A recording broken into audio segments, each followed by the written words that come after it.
قل تعالوا اتل ما حرم ربکم علیکم، کہیے آؤ میں تمہیں بتاؤں کہ تمہارے رب نے تمہارے لیے کیا چیزیں حرام کی ہیں، کن چیزوں کو محترم ٹھہرایا ہے، کیا اس کے احکام ہیں۔ یہ اصل میں یوں سمجھیے کہ یہ خلاصہ ہے۔ ویسے یہی مضمون تفصیل سے آئے گا سورہ بنی اسرائیل میں، زیادہ تفصیل سے ہم وہاں گفتگو کریں گے، لیکن یہ کہ انہی کا جو سورہ بنی اسرائیل میں 2 رکوعوں میں آئی ہے بات، وہ یہاں پر 1 رکوع کے اندر اس کا خلاصہ ہے۔ لیکن معلوم ہو جاتا ہے کہ اصل دین کیا ہے۔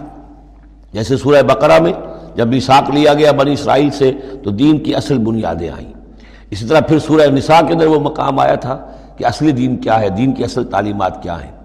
اب اس سے ذرا زیادہ وسیع پیمانے پر یہاں آ رہا ہے، اور سب سے زیادہ تفصیل سے اصل کن چیزوں کی اہمیت ہے دین میں وہ آئے گا آپ سورہ بنی اسرائیل کے 3 اور 4 رکوع میں، اسی کا یہ خلاصہ ہے۔ ما حرم ربکم علیکم، آؤ میں تمہیں بتاتا ہوں تمہارے رب نے کیا حرام کیا۔ تم نے یہ بکری حرام کی ہوئی ہے، یہ اونٹ حرام کیا ہوا ہے، یہ اس کو بت کے نام پر ہے، اس کا یہ فلاں ہے، یہ کوئی شے اللہ نے حرام نہیں کیا۔ آؤ میں بتاتا ہوں تمہیں اللہ نے کس شے کو حرام کیا ہے۔ اللہ تشرکوا بہ شیئا، نمبر 1 سب سے بڑی حرام شے، سب سے بڑی اس کی کا حکم پہلا تو یہ ہے اس کے ساتھ کسی شے کو شریک نہ ٹھہراؤ۔ نمبر 2 وبالوالدین احسانا، والدین کے ساتھ احسان۔ یہ تیسرا مقام آ گیا کہ حقوق اللہ کے فوراً بعد حقوق والدین کا تذکرہ ہے۔ ولا تقتلوا اولادکم من املاق، اور اپنی اولاد کو قتل نہ کرو تنگدستی اور مفلسی کے خوف سے۔ ہمارا اپنا پیٹ نہیں بھر رہا، کیسے بھرے، کیسے پالیں ان کو۔ نحن نرزقکم وإیاہم، ہم تمہیں بھی رزق دیتے ہیں انہیں بھی دیں گے۔ نمبر 4 ولا تقربوا الفواحش ما ظہر منها وما بطن، اور دیکھو بے حیائی کے کاموں کے قریب بھی مت جاؤ، خواہ وہ خفیہ ہو اور خواہ وہ اعلانیہ ہو۔ ولا تقتلوا النفس التي حرم الله الا بالحق، اور مت قتل کرو اس جان کو جسے اللہ نے محترم ٹھہرایا ہے مگر حق کے ساتھ۔ انسانی جان لی جا سکتی ہے، قتل عمد کے بدلے میں قتل ہو، یا قتل مرتد ہے، یا زانی مسلمان ہو، زانی وہ شادی شدہ زانی یا زانیہ مرد یا عورت اس کا ہے، یا پھر حربی کافر قاتل جس کو کہ قتل کیا جا سکتا ہے۔ باقی چیزیں قتل کی جو ہیں وہ شریعت میں جائز نہیں ہیں۔ وہ اللہ تعالیٰ نے انسانی جان کو محترم بنایا ہے۔ الا بالحق ذالکم وصاکم بہ لعلکم تعقلون، یہ ہے جس کی اللہ تمہیں وصیت کر رہا ہے۔ یہ ہے اصل چیزیں، یہ ہے بنیادیں، یہ دین کی، تمدن کی، اخلاق کی، تاکہ تم عقل سے کام لو۔ ولا تقربوا مال الیتیم الا بالتی احسن، دیکھو مال یتیم کے مال کے قریب مت پھٹکو مگر بہترین طریقے سے، احتیاط سے، اس کا مال ہڑپ نہیں کرنا ہے، اپنا ردی مال اس کے بال میں ڈال کر اور اس کا اچھا بال جو ہے نہیں لے لینا ہے۔ وہ سارے ہم پڑھ چکے ہیں، جو تفصیل آ چکی ہے، یہ تو مکی دور کی باتیں ہیں، مدنی دور میں بھی بات آ چکی ہے اس کی۔ حتیٰ یبلغ اشدہ، اس کے بال کی حفاظت کرو یہاں تک کہ وہ اپنی پوری بلوغت کو پہنچ جائے، سمجھ کو پہنچ جائے۔ وَأَوْفُوا الْكَيْلَ وَالْمِيزَانَ، جب ناپ کے دو تو پورا دو، جب تول کر دو تو پورا دو، بالقسط، عدل کے ساتھ، انصاف کے ساتھ۔ لا نکلف نفسا الا وسعها، ہم نہیں ذمہ دار ٹھہرائیں گے کسی بھی جان کو مگر اس کی وسعت کے مطابق، یعنی بغیر کسی ارادے کے کوئی کمی بیشی ہو جائے، آپ کا ارادہ نہیں ہے لیکن یہ کہ کہیں کوئی کمی ہو گئی ہے تو وہ بات دوسری ہے۔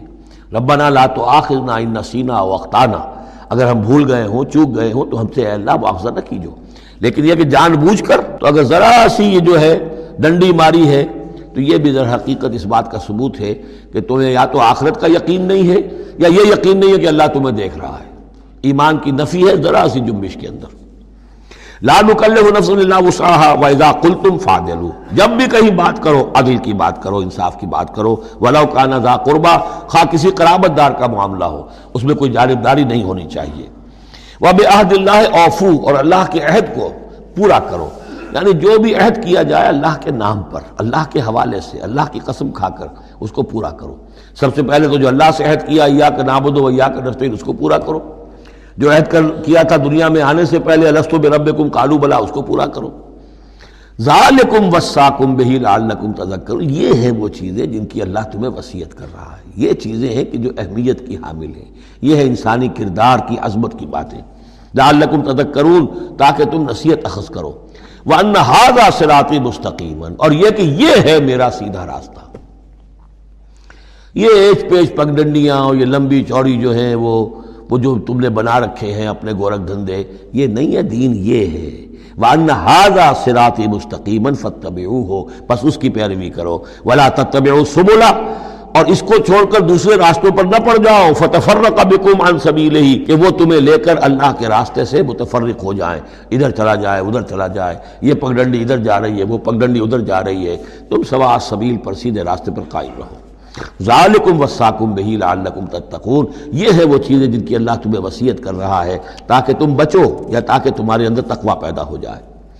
ثم آتینا موسیٰ الکتاب تماما علی الذی احسن، پھر ہم نے موسیٰ کو کتاب دی تھی جو کہ پورا کرنے کے لیے اپنی نعمت کو اس پر نیک کرنے والوں پر، علی الذی احسن وتفصیلا لکل شیء، اور اس میں ہم نے ان تمام چیزوں کی تفصیل دے دی تھی۔ وہ جو 10 کمانڈمنٹس ہیں در حقیقت انہی کا جو خلاصہ ہے، Quranic version of the 10 commandments of the old testament, وہ آپ کو سورہ بنی اسرائیل کے 3 اور 4 رکوع میں ملیں گی۔ حضرت عبداللہ ابن عباس رضی اللہ تعالی عنہما کا کہنا یہی ہے کہ یہ احکام عشرہ جو ہے تورات کے، ان کا یہ قرآنک ورژن ہے، یہ ہے در حقیقت ان کی تعبیر قرآن میں۔